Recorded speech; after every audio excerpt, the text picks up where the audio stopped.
ಒಬ್ಬ ತಾಯಿ ಆಗವಳಿದ್ಲು, ಇನ್ನ ಹುಡುಗ ಹುಟ್ಟಿರಲಿಲ್ಲ. ಸುಮಾರು 6 ತಿಂಗಳ ಆಗಿತ್ತು. ಆಕೆ ಒಂದು ಮನೆ, ಅದು ಮನೆಯಲ್ಲಿ ಹಿರಿಯರೆಲ್ಲ ಬಹಳ ಆಕೆ ಮೇಲೆ ಬಹಳ ಅನುರಾಗ.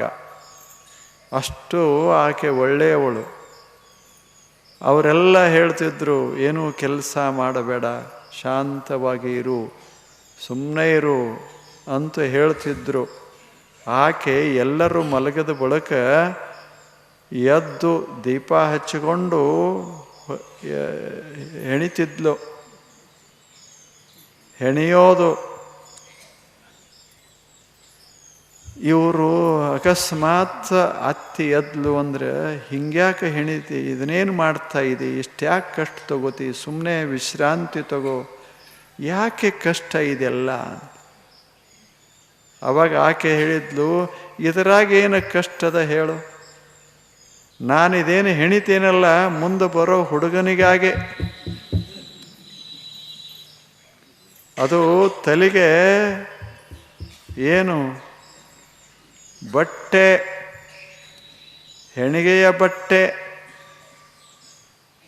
ಆ ಉತ್ಸಾಹ. ಆಕೆ ಹೇಳಿದ್ಲು, ಎಂಥ ಉತ್ಸಾಹದ ಅಂದ್ರೆ ಏನು ಹಗಲೇನು ರಾತ್ರಿ ಏನು ಮಗುವಿಗಾಗಿ ಅದ.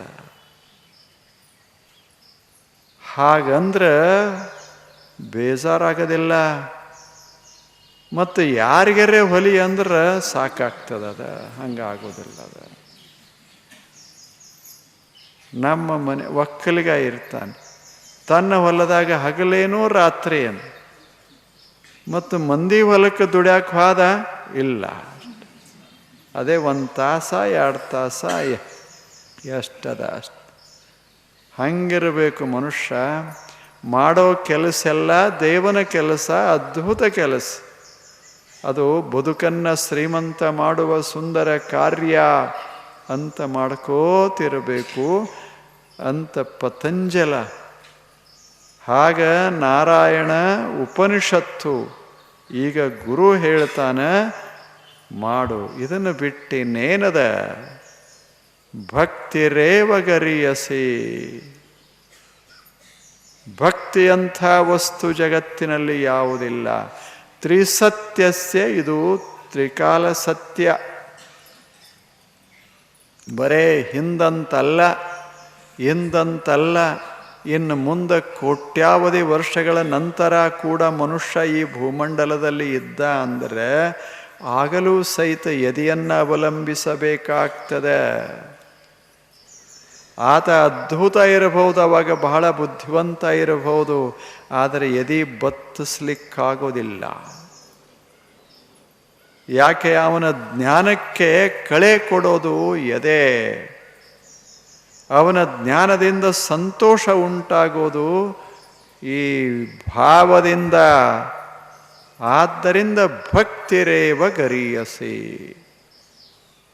ಎಷ್ಟು ಛಲೋ ಮಾತು ಹೇಳ್ತಾನೆ. 81ನೆಯ ಸೂತ್ರ ಇದು, ಭಕ್ತಿರೇವ ಗರೀಯಸಿ. 2 ಸಲ ಹೇಳ್ತಾನ ಭಕ್ತಿರೇವ ಗರೀಯಸಿ. ಯಾಕೆ? ಸಂಶಯ ತಾಳಬೇಡ, ಇದರಂಥ ವಸ್ತು ಇನ್ನೊಂದಿಲ್ಲ. ಹಾಗಿಲ್ಲ ನೋಡಬೇಕು. ಒಂದು ಸಲ ಶಂಕರಾಚಾರ್ಯರು ಹಿಂಗೆ ಹೋಗ್ತಾ ಇದ್ದಾರ. ಆಚಾರ್ಯ ಶಂಕರ ಬಹಳ ದೊಡ್ಡ ವ್ಯಕ್ತಿ. ಎಂಥ ಅದ್ಭುತವಾದಂಥ ಒಂದು ಸಿದ್ಧಾಂತವನ್ನು ಹಾಗ ಹರವಿದ ನಾಡಿನೊಳಗೆಲ್ಲ. ಶಂಕರಾಚಾರ್ಯ ಜೀವನವನ್ನು ನೋಡುವ ದೃಷ್ಟಿಕೋನ ಹೇಗಿರಬೇಕು, ಜೀವನದ ದೃಷ್ಟಿಕೋನ ಹೇಗಿರಬೇಕು, ಅದನ್ನು ಸಂಶೋಧನಾ ಮಾಡಿದವ, ಪ್ರತಿಪಾದನೆ ಮಾಡಿದವ, ಜಗತ್ತಿನ ಮುಂದಿಟ್ಟವ. ಏನು ಕಾಣಿಸ್ತದೆ ಅದು ಸುಮ್ಮನೆ ಕಾಣಿಸ್ತದೆ. ಏನು ಖರೆ ಅದ ಅದು ಇರ್ತದೆ. ಇರೋದರ ಮೇಲೆ ಕಾಣಿಸೋದು ಸ್ವಲ್ಪ ಕ್ಷಣ ಕಾಣಿಸ್ತದೆ. ಇದ ಸತ್ಯ ಅಂತ ಭಾವಿಸಬೇಡಿ ಅಂದ. ಏನದ ಸ್ವಲ್ಪ ಕ್ಷಣ ಕಾಣಿಸ್ತದ, ಆ ಬಳಿಕ ಇಲ್ಲ. ಆದರೆ ಅದರ ಕೆಳಗ ಅದನ್ನು ಜಾನಿಸೋ ಜೀವನ ಅದ್ಭುತ ಆಗ್ತದೆ ಅಂತ ಹೇಳಿದ ಶಂಕರ ಈಗ ಹೊರಟಿದ್ದ ಗಂಗಾ ನದಿಯ ದಂಡೆ. ಅಲ್ಲಿ ಒಬ್ಬ ಪಂಡಿತ, ದೊಡ್ಡ ಪಂಡಿತ ಕೂತುಕೊಂಡು, ಗಂಗಾ ದಡದಲ್ಲಿ ಕೂತುಕೊಂಡು ಪಾಣಿನಿಯ ಸೂತ್ರಗಳನ್ನು ಕಂಠಪಾಠ ಮಾಡ್ತಾ ಇದ್ದ. ವ್ಯಾಕರಣ ವಯಸ್ಸು ಎಷ್ಟಾಗ್ಯದ? 70 ಆಗ್ಯದ. ವ್ಯಾಕರಣ ಓದಕತ್ತಾನ, ಕಂಠಪಾಠ ಮಾಡ್ತಾ ಇದ್ದ, ದೊಡ್ಡ ವಿದ್ವಾಂಸ. ಅವಾಗ ಶಂಕರಾಚಾರ್ಯ ನೋಡಿ ನಕ್ಕು ಹೇಳಿದರು, ಏನು ಮಾಡ್ತೀಯ ಪಂಡಿತನೇ, ಇದನ್ನೆಲ್ಲ ಬಿಡು, ಇನ್ನ ಭಜ ಗೋವಿಂದಂ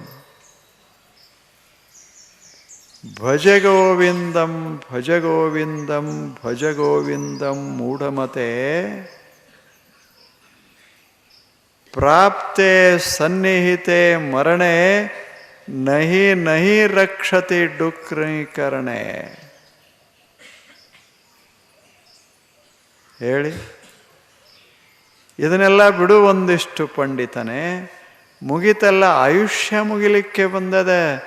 ಈಗೇನು ಮಾಡಬೇಡ, ಆನಂದವಾಗಿ ಇರೋದನ್ನು ಕಲಿ. ಇನ್ಯಾವಾಗ ಈ ಸೂತ್ರ ತಲೆಯಾಗ ಹೋಗೋದು? ಹೋಗಿ ಮಾಡೋದರೆ ಏನದ? ಈಗ ಮಾಡು, ಆನಂದವಾಗಿ ಭಜ ಗೋವಿಂದಂ ಭಜ ಗೋವಿಂದಂ. ಮುಂದೆ ಹೋಗಿ ಅಂತಾನ, ಮೂಢಮತೆ, ಯಾವುದಕ್ಕೆ ಮಹತ್ವ ಯಾವ ಕಾಲದಾಗ ಕೊಡಬೇಕು ಗೊತ್ತಿಲ್ಲ, ಅದಕ್ಕೆ ಮೂಢಮತಿ ಅಂತಾರೆ. ಯಾವಾಗ ಅದಕ್ಕೆ ಬೆಲೆ ಕೊಡಬೇಕು ಹೇಳಿ? ಅದನ್ನು ಅವಾಗ ಕೊಡಬೇಕು. ಈಗ ದೊಡ್ಡವರಾದ ಬಳಿಕ, ಈಗ ನಿಮಗೆಲ್ಲ ವಯಸ್ಸಾಗ್ಯದ, ಈಗ ಹೋಗಿ ಗೊಂಬೆ ತಂದು ಆಡ್ಕೋತ ಕೂತ್ರೆ ಇದೆ. ಯಾವಾಗ ಅದಕ್ಕೆ ಬೆಲೆ ಕೊಡಬೇಕು ಆವಾಗ ಕೊಡಬೇಕು.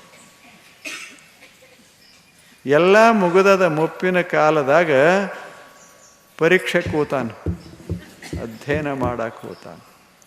ಏನದು? ಏನಿಲ್ಲ, ಕಾಯ್ದೆ ಪರೀಕ್ಷೆ ಕೂತಾನ. ಇನ್ನು ಪಾಸಾಗಿ ಇನ್ನೊಬ್ಬರದು ಕೇಸ್ ಹಿಡಿದು ಇನ್ನು ಪ್ರತಿಪಾದನೆ ಮಾಡೋದರಾಗಿ ಇವಾಗ ನಿಲ್ಲಕ್ಕೆ ಆಗೋದಿಲ್ಲ. ಅಲ್ಲೇ ನೆನಪುಳಿಬೇಕು. ಯಾವ ವಯಸ್ಸಿನಾಗ ಏನು ಮಾಡಬೇಕು ಅದನ್ನು ಮಾಡಬೇಕು. ಈಗ ಮಸ್ತದಲ್ಲ ವಯಸ್ಸ, ಈಗ ಹೋಳಿಗೆ ತುಪ್ಪ ಉಣ್ಣೋದು, ಏನೂ ಪಚನ ಆಗಲಾರ್ದಾಗ ಇನ್ನು ನೀರು ಕುಡಿದ್ರೂ ಸಹಿತ ಕಷ್ಟ. ಅವಾಗೆ ಶುರು ಮಾಡಿದ ಹೋಳಿಗೆ ತುಪ್ಪ ಉಣ್ಣಾಕ. ಒಂದ ದಿವಸ ಉಂಡ.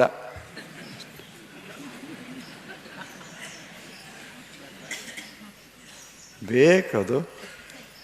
ಯಾವಾಗ ಏನು ಮಾಡಬೇಕೋ ಮಾಡಬೇಕು. ಅದಕ್ಕೆ ಶಂಕರಾಚಾರ್ಯ ಹೇಳ್ತಾರೆ, ಇದನ್ನು ಬಿಡೋ. ಈಗಿನ ಕಾಲ ಯಾವುದು ಅಂದರೆ ಆನಂದವಾಗಿ ಭಜ ಗೋವಿಂದ ಅಂದ್ರೆ ಭಜನೆ ಮಾಡೋದಲ್ಲ. ಭಜ ಗೋವಿಂದ ಅಂದರೆ ಜಗತ್ತನ್ನು ನೋಡಿ ಆನಂದ ಪಡು ಸಾಕು. ಜಗತ್ತಿನಲ್ಲಿ ಎಲ್ಲ ಓದ ಇಲ್ಲೇ. ಇದು ದೇವನ ಸುಂದರ ಜಗತ್ತ. ಪ್ರತಿ ಕ್ಷಣ ಕ್ಷಣ ಕ್ಷಣ ಸಜೀವ ಜಗತ್ತ ಇದೆ, ಬೆಳಗ್ತಾ ಇರುವ ಜಗತ್ತ, ಪ್ರವಾಹಿ ಜಗತ್ತ. ಇಂಥಲ್ಲಿ ಭಗವಂತನ ಕಾರ್ಯಗಳು ನಡೆದಾವ, ನೋಡಿ ಸಂತೋಷ ಪಡು. ನಿನ್ನ ಕಾರ್ಯ ಇರಲಿ. ಇದು ಜಗತ್ತಿನಲ್ಲಿ ಪ್ರತಿ ಕ್ಷಣ ದೇವ ಕೆಲಸ ಮಾಡ್ತಾ ಇದ್ದ. ದೇವ ಕೆಲಸ ಮಾಡ್ತಾ ಅಂದಿಲ್ಲೇನು? ಭಗವಂತನೇ ಹೇಳ್ತಾನೆ, ನಹಿ ಕಶ್ಚಿತ್ ಕ್ಷಣಮಪಿ ಜಾತು ತಿಷ್ಠತ್ಯ ಕರ್ಮಕೃತ್. ಪ್ರತಿ ಕ್ಷಣ ಎಲ್ಲವೂ ದುಡಿತಾ ಇದೆ. ನಾನು ಎಷ್ಟು ಕೆಲಸ ಮಾಡ್ತೇನೆ, ಇಡೀ ಜಗತ್ತನ್ನು ಹೀಗೆ ರೂಪಿಸ್ತಾ ಇರ್ತೇನೆ. ಜಗತ್ತಿನ ಎಲ್ಲ ವ್ಯವಹಾರಗಳು ಸುರುಳಿತ ನಡೆಯುವಂತೆ ನೋಡ್ತಾ ಇರ್ತೇನೆ. ಹೊಸ ಹೊಸ ವಸ್ತುಗಳನ್ನೇ ನಿರ್ಮಾಣ ಮಾಡ್ತಾ ಇರ್ತೇನೆ.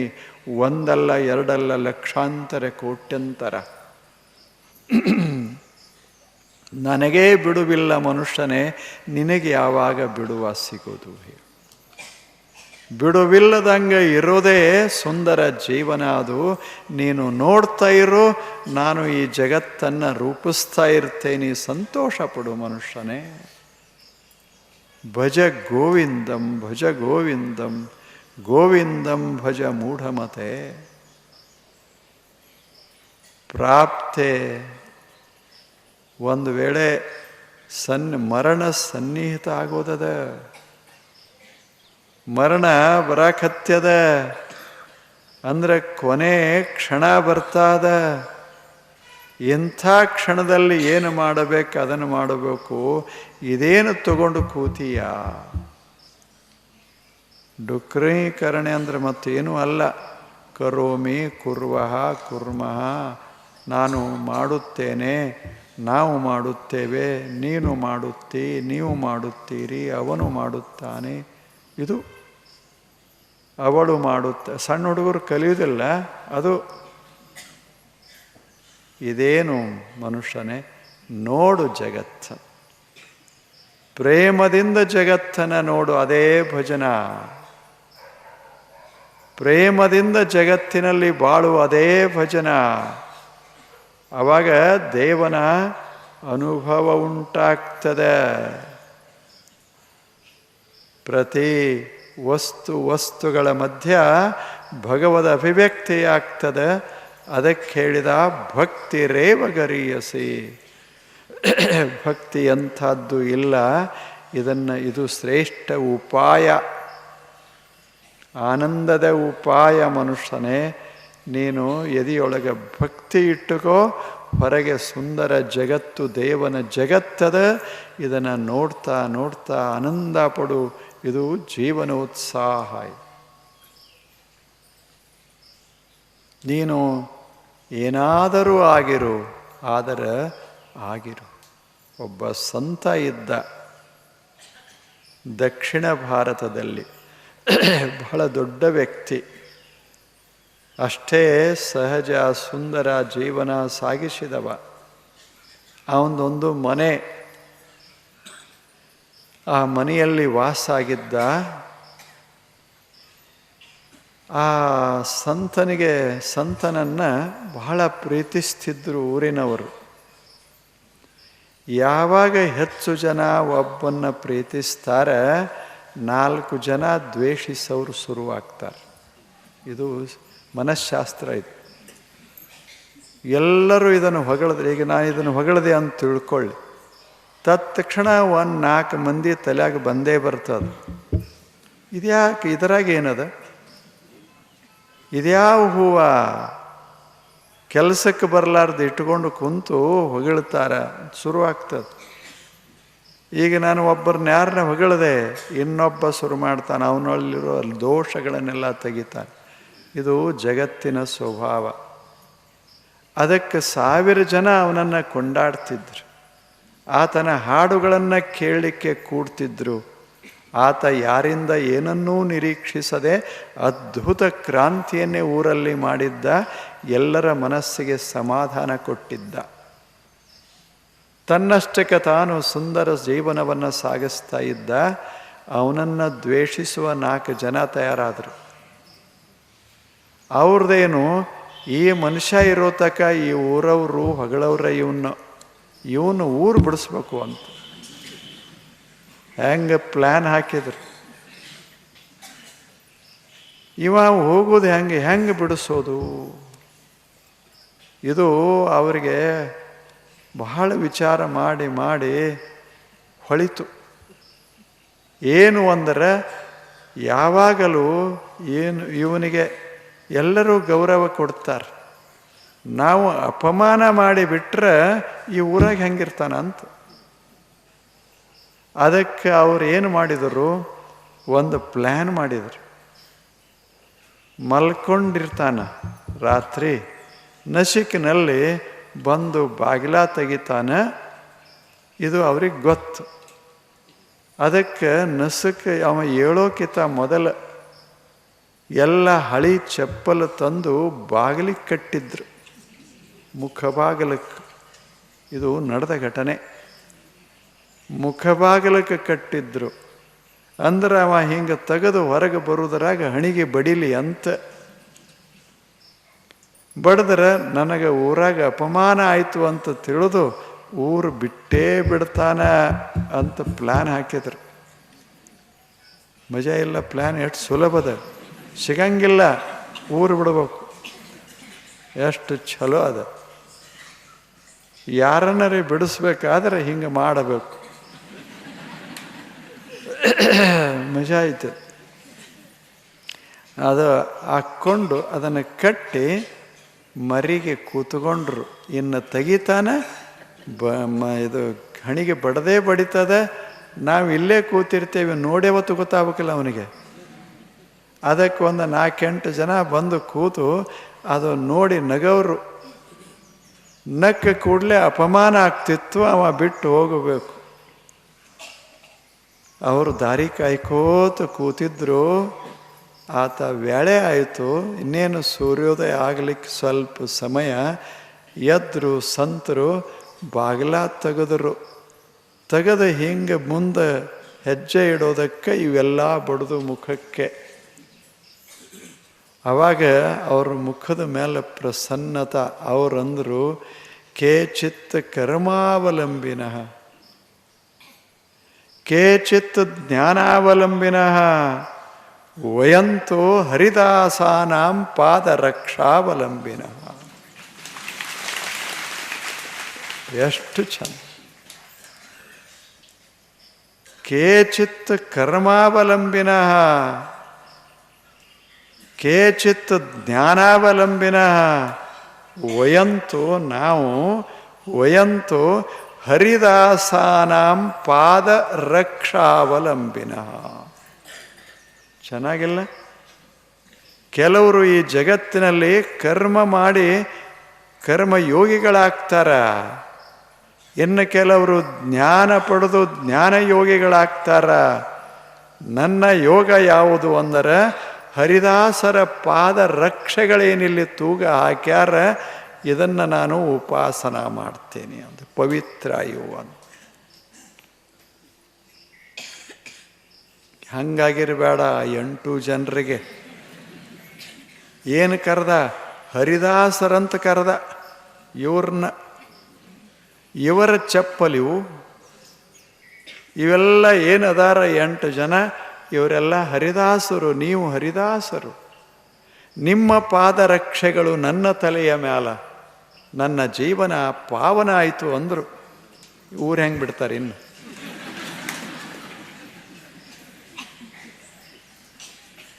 ಎಂಟು ಜನರಿಗೆ ಹೆಂಗಾಗಿರಬೇಡ.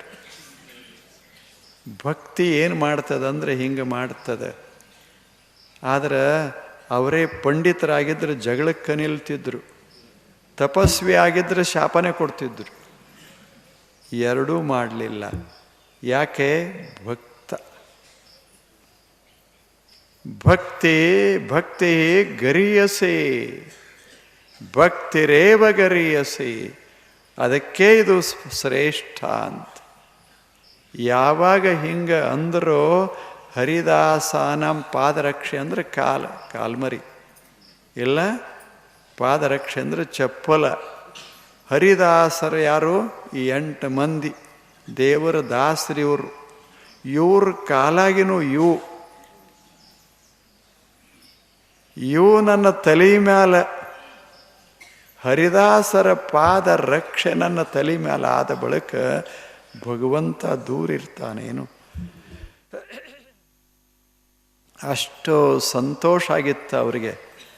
ನಾನು ಬಹಳ ಸಂತೋಷ ಪಡ್ತೇನೆ, ನನಗೆಲ್ಲಿ ಸಿಗುತ್ತದ್ದು ಹರಿದಾಸರ ಪಾದರಕ್ಷೆಗಳು ಅಂದ. ಅದನ್ನೆಲ್ಲ ಕೇಳಿದಾಗ 8 ಮಂದಿ ಕಣ್ಣಲ್ಲಿ ನೀರ ಬಂತು. ಎಂಥ ದೊಡ್ಡ ಮನುಷ್ಯ! ಹೀಗೆ ನಾವು ಅಪಮಾನ ಮಾಡಿದವರನ್ನು ಸಹಿತ ಹರಿದಾಸ ಅಂತ ಕರೀತಾನಲ್ಲ ಅಂತ ತಿಳಿದು ಬಂದರು, ನಮಸ್ಕಾರ ಮಾಡಿದರು. ತಪ್ಪಾಯಿತು ಅಂದರು. ಅವರಂದರು, ನಿಮ್ಮದೆಲ್ಲಿ ತಪ್ಪ, ಎಂಥ ಚಲೋ ಕೆಲಸ ಮಾಡಿದಿರಿ. ಅದು ನಾನು ಕಾಲ್ಮರಿ ಕೊಡಂದ್ರೆ ನೀವು ಕೊಡ್ತಿದ್ರೇನು? ಇಲ್ಲ, ನೀವಾಗೇ ಪಾಪ ರಾತ್ರಿ ಕಷ್ಟಪಟ್ಟು ಮ್ಯಾಲ ಕಟ್ಟಿ ಇಷ್ಟೊತ್ತಕ ನಿದ್ರೆ ಹಾಳು ಮಾಡಿಕೊಂಡು ಇಷ್ಟೆಲ್ಲ ಪ್ರಯತ್ನ ಮಾಡಿ ನನ್ನ ಉದ್ಧಾರಕ್ಕಿದನೇನು ಕಟ್ಟಿದ್ರಿ ಅಲ್ಲ, ನಿಮಗೆ ಧನ್ಯವಾದ. ಹೃದಯ ಇಂಥ ಮನುಷ್ಯ ಇನ್ನು ಮನ್ಯಾಗ ಜಗಳ ಹೆಂಗೆ ಮಾಡ್ತಾನೆ? ಭಕ್ತಿ ಏನು ಮಾಡ್ತದೆ? ಭಕ್ತಿ ಸಂತೋಷವನ್ನು ತುಂಬುತ್ತದೆ. ಮನೆಯೇ ಇರಲಿ, ಸಮಾಜ ಇರಲಿ, ಸಂಸ್ಥೆಗಳಿರಲಿ, ಎಲ್ಲೇ ಇರಲಿ, ಒಬ್ಬ ಪ್ರೇಮಳ ವ್ಯಕ್ತಿ ಇದ್ದ ಅಂದ್ರೆ ಸುತ್ತ ಮುತ್ತ ಹರದಾಸರು ತಯಾರಾಗ್ತಾರದ. ಹಂಗ ತಯಾರಾಗ್ತಾರೆ. ಆದ್ದರಿಂದ ಗುರು ಹೇಳ್ದ, ಭಕ್ತಿ ರೇವಗರಿಯಸೆ. ಪ್ರೇಮ ಅನ್ನೋದು ಬಹಳ ದೊಡ್ಡ ವಸ್ತು. ಅದು ಪವಿತ್ರ ಪ್ರೇಮ ಅದ್ಭುತವಾದ ವಸ್ತು. ದಿವ್ಯ ಪ್ರೇಮ ಅದ್ಭುತವಾದ ವಸ್ತು. ಅದರಂಥ ವಸ್ತು ಯಾವುದು? ಆದ್ದರಿಂದ ಮನೆಯಲ್ಲಿ ಸ್ವರ್ಗ ನಿರ್ಮಾಣ ಆಗಬೇಕಾದ್ರೆ ಎದೆಯಲ್ಲಿ ಪ್ರೇಮ ಬರಬೇಕಾಗ್ತದೆ ಅಷ್ಟೆ. ಬದುಕು ಆಪ್ಯಾಯಮಾನವಾಗಬೇಕಾದರೆ ಎದೆಯೊಳಗೆ ಮಧುರತೆ ಬರಬೇಕಾಗ್ತದೆ. ಏನು ಮಾಡಬೇಕಾಗಿಲ್ಲ, ಸುಮ್ಮನೆ ಒಂದಿಷ್ಟು ಎದೆಯೊಳಗೆ ಒಂದು ಹಸಿರ ಅಷ್ಟೆ. ಎದೆ ಹಸಿರಾಯಿತು, ಜಗತ್ತೆಲ್ಲ ಹಸಿರಾಗಿ ಕಾಣಿಸ್ತದ. ಹಂಗದ. ಇರುವುದೇ 4 ದಿವಸ ಬದುಕೋರು ಇರ್ತೇವಿ. 100 ವರ್ಷ ಅಂದ್ರೆ ಏನು? 4 ದಿವಸ ಹೆಂಗ ಹೋಗ್ತಾವ. ಒಂದೀಟ ಆಡ್ಕೋತ ಹೋಗ್ತಾವ. ಲಗ್ನ ಆಗಿ ಒಂದೀಟ ಗಳಿಸ್ಕೋತ ಹೋಗ್ತಾವ. ಮುಂದೆ ಮೊಮ್ಮಕ್ಕಳಾಗ್ತಾರ, ಸುಮ್ಮನೆ ಆಡಿಸ್ಕೋತ ಹೋಗ್ತಾವ. ಬಂತಲ್ಲ ಅಂತೇವಿ 4 ದಿವಸ. ಇವಕ್ಕೆ 4 ದಿವಸ ಅಂತಾರೆ.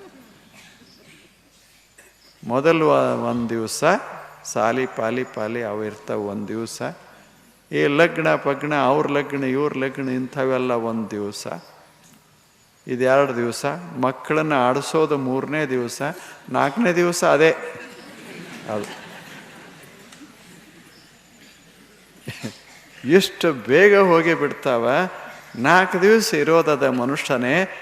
ನಕ್ಕೋತಿರು, ಎದ್ಯಾಗ ಪ್ರೇಮ ತುಂಬಿರಲಿ ಅಂತ. ಇದು ಜೀವನ. ಆ ಸಂತ ಬಹಳ ದೊಡ್ಡ ಸಂತ, ದಾಸ. ಎಂಥ ಸುಂದರ ಗೀತ ಬರದ. ಕೇಚಿತ್ ಕರ್ಮಾವಲಂಬಿನಃ. ಯಾರು ಜಗತ್ತಿನಲ್ಲಿ ಶ್ರೇಷ್ಠ ಕರ್ಮಯೋಗಿಗಳಿರ್ತಾರೆ. ಕೇಚಿತ್ ಜ್ಞಾನಾವಲಂಬಿನಃ. ಎಲ್ಲವನ್ನ ತಿಳಿದುಕೊಂಡು ಶ್ರೇಷ್ಠರಾಗಿರ್ತಾರೆ, ಜ್ಞಾನಿಗಳಿರ್ತಾರೆ. ನಮ್ಮದಂತೂ ಅದೇನು ಆಗೋದಿಲ್ಲ. ನನಗೇನು ಸಾಧ್ಯ ಅಂದರೆ ಹರಿದಾಸನಾಗಲಿಕ್ಕೂ ಆಗುವುದಿಲ್ಲ ನನಗೆ. ಹರಿದಾಸರ ಪಾದರಕ್ಷೆಗಳನ್ನು ನಾನು ಕಾಯಬಲ್ಲೆ, ರಕ್ಷಿಸಬಲ್ಲೆ, ಸಾಕು. ಇಷ್ಟು ಅಂದ್ರೆ ದೇವರ ಸೇವೆ ಮಾಡುವವನ ಸೇವಾ ಮಾಡವ ನಾನಾದರೆ ಸಾಕು ಈ ಜೀವನದಲ್ಲಿ. ಎಷ್ಟು ದೊಡ್ಡ ಮಾತು ಹೇಳಿ. ಆತನ ಮಾತುಗಳಲ್ಲಿ ಎಂಥ ಮಧುರತೆ ತುಂಬಿತ್ತು. ಆಗಿನ ಕಾಲದಲ್ಲಿ ಬಹಳ ಅದ್ಭುತ ಮನುಷ್ಯ. ಹಾಂಗ ಬದುಕೋದು.